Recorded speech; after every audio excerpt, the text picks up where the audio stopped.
Kanalımdan ve mutfağımdan herkese tekrardan merhabalar. Bugün sizler için şöyle yumuşacık, çok da güzel tam buğday unlu lavaş tarifi hazırladım. Bu lavaşları dilerseniz dürüm yapıp tüketin, dilerseniz et yemeklerinizin yanında servis edin. Çok lezzetli, yumuşacık lavaş ekmekler oluyor. Sözü çok uzatmadan hemen bu güzel tarifimin detaylarına geçiyorum. Hepinize iyi seyirler dilerim. Öncelikle lavaş ekmeğimin hamurunu hazırlıyorum ve bunun için uygun bir kasenin içerisine 2 su bardağı ılık su ve 1 su bardağı da ılık sütümü döküyorum. Dilerseniz süt yerine 1 su bardağı yoğurt da kullanabilirsiniz. Şimdi de içerisine 1 paket instant kuru mayayı ilave ederek mayanın da çabuk aktifleşmesi için 1 tatlı kaşığı kadar da toz şeker ilave ediyorum. Maya ve şeker erimesi için şöyle bir tahta kaşık yardımıyla karıştırıyorum ve ardından içerisine yarım çay bardağından 1 parmak eksik olacak şekilde sıvı yağ ilave ediyorum. Ben bugün lavaş ekmeğini tam buğday unu ve beyaz unu karıştırarak yapıyorum. Burada 3 su bardağı tam buğday unu ve 3 su bardağı da beyaz un var. İlk aşamada 3'er bardak olacak şekilde lavaş hamurunun içerisine unlarımı ekliyorum. İlk olarak tam buğday ununu ekliyorum ve sonrasında üzerine şöyle 1,5 tatlı kaşığı kadar tuz ilave ediyorum. Sizler damak tadınıza göre tuz miktarını arttırabilir ya da azaltabilirsiniz. Ardından beyaz unu da ekleyerek hamurum güzelce ağırlaşıp yoğunlaşana kadar tahta kaşık yardımıyla lavaş hamurumu karıştırmaya devam ediyorum. Dilerseniz sadece tam buğday unu kullanarak ya da sadece beyaz un kullanarak da yine bu tarifi yapabilirsiniz. Ama alacağı un miktarı her zaman farklılık gösterecektir. Şimdi yanıma tekrar bir miktar daha beyaz un aldım ve yavaş yavaş ekleyerek lavaş hamurumu elimle yoğurmaya devam ediyorum. Yapmış olduğumuz lavaş hamuru sert bir kıvamda olmayacak. Epeyce yumuşak kıvamlı bir hamur elde etmemiz lazım. Sert bir hamur yoğurursanız eğer lavaşlarınız da sert olacaktır. Şöyle kase içerisinde hamurumu güzelce toparladım. Şimdi de tezgahımı biraz unlayarak lavaş hamurumu tezgahımın üzerine alıyorum. Hamuru tezgah üzerinde de en az 5 dakika boyunca güzelce yoğuracağım. Bu yoğurma işlemi de önemli. Ne kadar uzun süre ve pürüzsüz bir kıvamda hamur elde edinceye kadar yoğurursanız lavaşlarınızı açmanız da o kadar kolay olacaktır. Ben şöyle 5 dakika boyunca tezgah üzerinde hamurumu yoğurdum ve kasemin içerisine alıyorum. Sizin de gördüğünüz gibi ele yapışan yumuşak kıvamlı bir hamur oldu. Şöyle yapısını da size yakından göstermek istiyorum. Ben bu tarifimde toplamda 5 su bardağı beyaz un, 4 su bardağı da tam buğday unu kullandım. Sizler de lütfen ununuzu kontrollü olarak ekleyin. Şimdi hamurumun mayalanması için kenara aldım ve yaklaşık 45 dakika boyunca kenarda mayalandırdım. Mayalanan hamurun içerisindeki maya kokusu çıkması için şöyle kase içerisinde biraz karıştırıyorum ve sonrasında tezgahımın üzerine hafifçe unlayarak tezgah üzerine alarak hamurumu burada toparlıyorum. Hamurumu toparladıktan sonra bezelere ayıracağım. İlk olarak hamurumu tam ortadan ikiye kesiyorum. Sonrasında her bir parçayı da eşit miktarlarda toplamda 13 tane bezeye ayırıyorum. Lavaş hamurumuz yumuşak bir kıvamda olduğu için bezelerin üzerine unlayarak, yuvarlayarak bir servis tabağı içerisine alacağım. Benim lavaşları pişireceğim tavam büyük olduğu için ben bezeleri büyük ebatlarda ve 13 tane hazırladım. Sizin tavanız küçük ise eğer bezeleri daha çok sayıda ve daha küçük ebatlarda hazırlayabilirsiniz. Videoda da gördüğünüz gibi altını unlamış olduğum bir tepsinin içerisine hazırlamış olduğum bezeleri yerleştiriyorum. Ve bezelerimi sonrasında üzeri kurumaması için bir poşet içerisine geçirerek üzerini de bir mutfak örtüsü örterek kenara alıyorum. Ve hiç bekletmeden lavaş hamurumun bir tane bezesini alarak kenarda açmaya başlıyorum.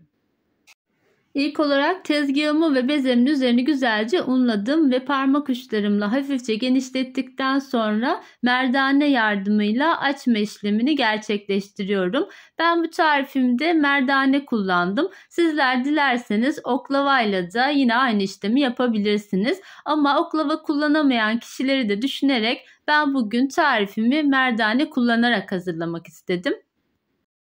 Lavaş hamurumuz güzelce dinlendi, güzelce de yoğrulduğu için sizin de gördüğünüz gibi çok kolaylıkla tezgah üzerinde hemencik açılıyor. Şöyle kalınlığını da yakından göstermek istiyorum size. Çok inceltmeyelim, çok kalın da olmasın. Bu kalınlıkta olması yeterli.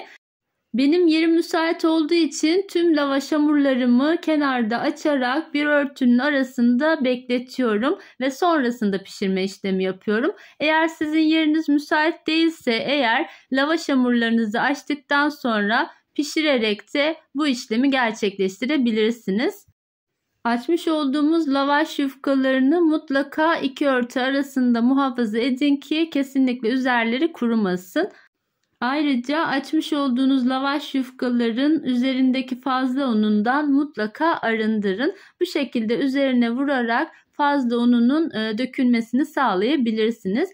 Evet, ben tüm yufkalarımı bu şekilde açarak tezgahımın üzerine aldım. Bu arada size göstermek için böyle açık duruyor ama üzerine tekrar bir örtü örtmüştüm.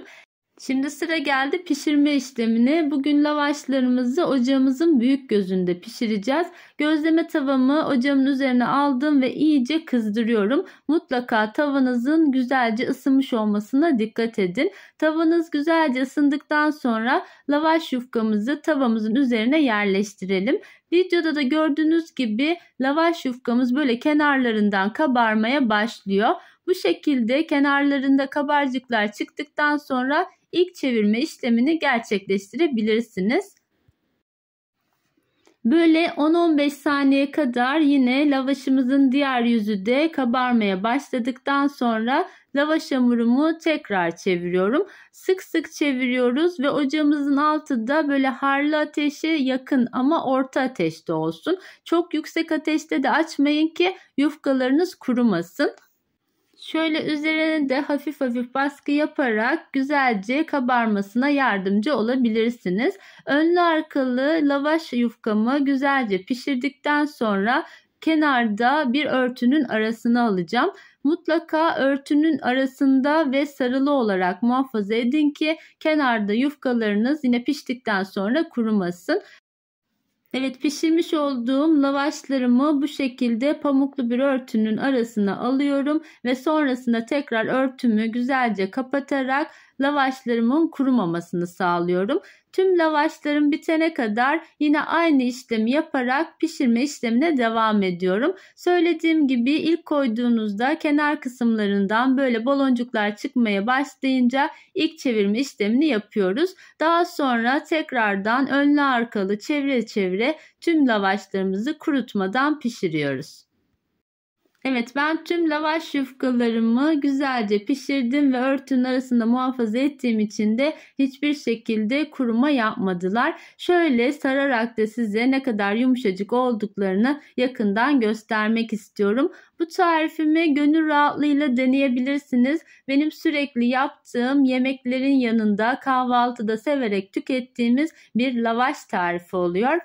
Hatta önümüzdeki Kurban Bayramı için dilerseniz bu lavaşları şimdiden yaparak buzdolabına saklayıp Kurban Bayramı'nda sevdiklerinizle et yemeklerinizin yanında tüketebilirsiniz. Umarım bu tarifimi beğenmişsinizdir. Beğendiyseniz yorumlar kısmına minik bir kalp bırakarak bana destek olabilirsiniz.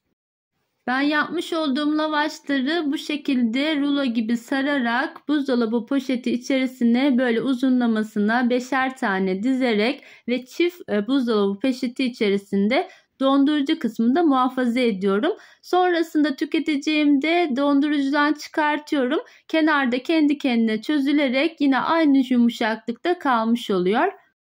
Sizler de dilerseniz daha çok miktarlarda yaparak bu şekilde buzdolabınızın dondurucu kısmında uzun süre bu lavaşları muhafaza edebilirsiniz. Bu arada tarifim hakkında varsa sorularınız, görüş ya da önerileriniz yorumlar kısmına bekliyorum. Tarifimi deneyecek olan herkese de şimdiden afiyet olsun diyorum. Evet, ben bir tarifimin daha sonuna geldim. Beni buraya kadar izlediğiniz için hepinize teşekkür ediyorum. Sizlerden ricam kanalıma destek olmak için videomu beğenmeyi ve kanalıma abone olmayı unutmayın lütfen.